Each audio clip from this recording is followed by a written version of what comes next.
Hello friends, कैसे सब लोग। सो फ्रेंड्स, हम आज की वीडियो में बात करेंगे बिहार बोर्ड मैट्रिक परीक्षा 2025 के लिए साइंस का बहुत ही महत्वपूर्ण प्रश्न।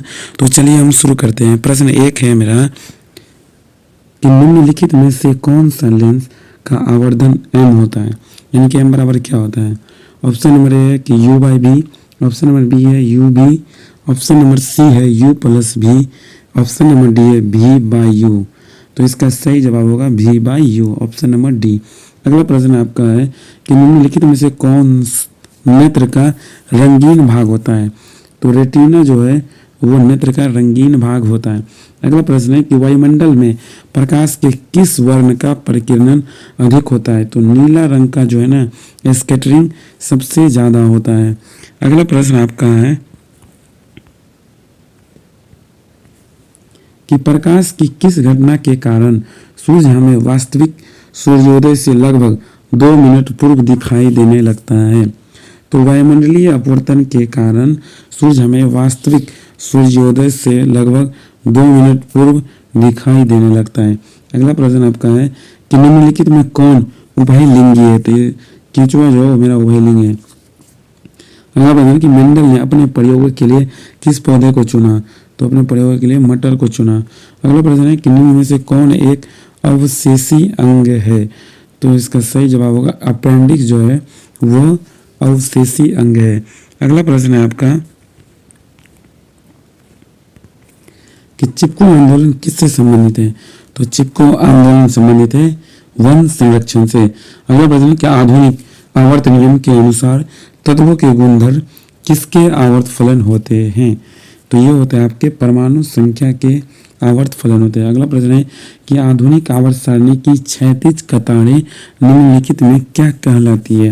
तो क्षैतिज कतारें कहलाती है पीरियड, यानी कि आवर्त। अगला प्रश्न आपका कि लोहे के फ्राइंग पैन को जंग से बचाने के लिए कौन सी विधि उपयुक्त है। तो लोहे को जंग से बचाने के लिए कौन सी विधि उपयुक्त है। तो वह आपका जिंक की परत चढ़ाकर ये विधि जो है सबसे ज्यादा उपयुक्त है।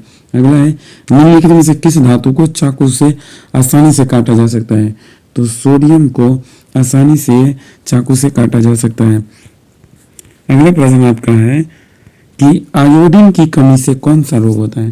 तो आयोडीन की कमी से घेंघा रोग होता है। अगला है कि कौन पिट्यूटरी ग्रंथि से निकलने वाला हार्मोन है।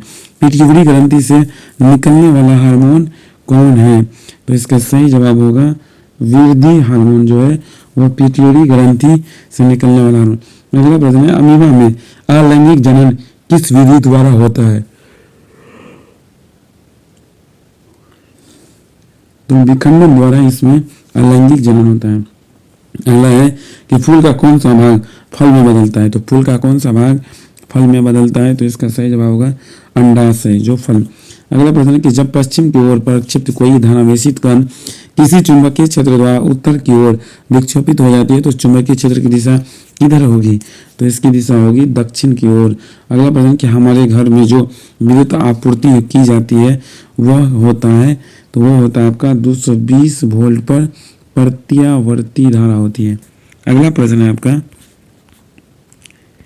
कि गर्म जल प्राप्त करने के लिए हमें सौर जल तापक का उपयोग किस दिन नहीं कर सकते हैं। तो आपको जानकारी के लिए बता दें, बादल जिस दिन छाए रहेगा उस दिन आप गर्म जल प्राप्त करने के लिए सौर जल तापक का उपयोग नहीं कर सकते। अगला है कि निम्न में से कौन सा ऊर्जा स्रोत सौर ऊर्जा का व्युत्पन्न नहीं है। तो ये है आपका नाभिकीय ऊर्जा जो है वो सौर ऊर्जा का व्युत्पन्न है। अगला दर्पण के सामने किसी भी दूरी पर स्थित वस्तु का प्रतिबिंब सीधा प्रतीत होता है तो वह दर्पण होगा।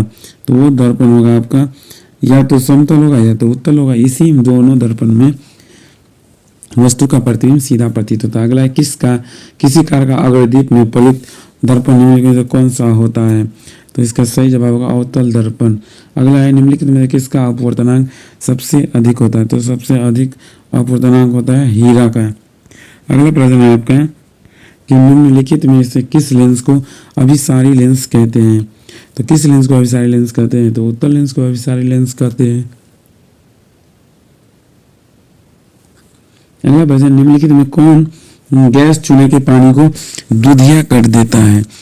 तो ये कर देता है आपका कार्बन डाइऑक्साइड। अगला प्रश्न है कि टार्टरिक अम्ल में किस में पाया जाता है? तो टार्टरिक अम्ल जो है वो आपका पाया जाता है इमली में।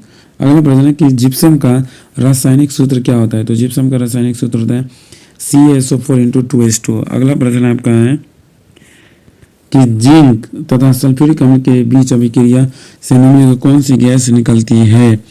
तो निकलती इसमें कौन? Hydrogen gas. अगला है कि अमीबा भोजन अपना कैसे पकड़ता है? अमीबा अपना भोजन कैसे पकड़ता है? उत्पाद द्वारा। कौन सा एंजाइम वसा पर क्रिया करता है? तो कौन सा एंजाइम वसा पर क्रिया करता है? तो लाइपेज। अगला है कि किस प्रकार के श्वसन से अधिक ऊर्जा मुक्त होती है? तो किस प्रकार के वायवीय श्वसन में अधिक ऊर्जा मुक्त होती है? मछली का श्वसन है गिल्स। अगला है स्टोमाटा को खुलने और बंद होने की प्रक्रिया को कौन नियंत्रित रखता है?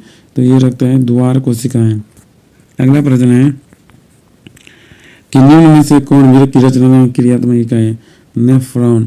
अगला है मानव का प्रमुख उत्सर्जी अंग कौन है? तो वृक्क जो है मानव का प्रमुख उत्सर्जी। एड्रोजोनिन क्या है? तो एड्रोजोनिन है आपका नर लिंग हार्मोन। अगला है वैद्युत प्रतिरोधकता का ऐसा मात्रक क्या होता है? इसका मात्रक होता है ओम। अगला है निम्नलिखित में कौन विद्युत का सबसे अच्छा चालक है? तो चांदी। अगला है विद्युत धारा के चुंबकीय प्रभाव का खोज किसने किया था? विद्युत धारा के चुंबकीय प्रभाव का खोज जो है ना ऑस्ट्रेड ने किया था। अगला प्रश्न आपका है कि विद्युत मोटर परिवर्तित करता है। तो विद्युत मोटर जो है वो परिवर्तित करता है विद्युत ऊर्जा को यांत्रिक ऊर्जा में। अगला प्रश्न है निम्नलिखित में कौन सबसे अधिक अभिक्रियाशील धातु? तो सबसे अधिक अभिक्रियाशील धातु जो है वो है आपका एल्युमिनियम। अगला है कार्बन की परमाणु संख्या कितनी होती है? तो कार्बन की परमाणु 6। अगला है असंतृप्त हाइड्रोकार्बन जिनमें कार्बन कार्बन परमाणु के बीच त्रिआबंध होते हैं क्या कहलाते हैं? वो कहलाते हैं आपका एल्काइन। अगला है एथेनॉल के क्रियाशील मूलक कौन है? एथेनॉल के क्रियाशील मूलक है OH।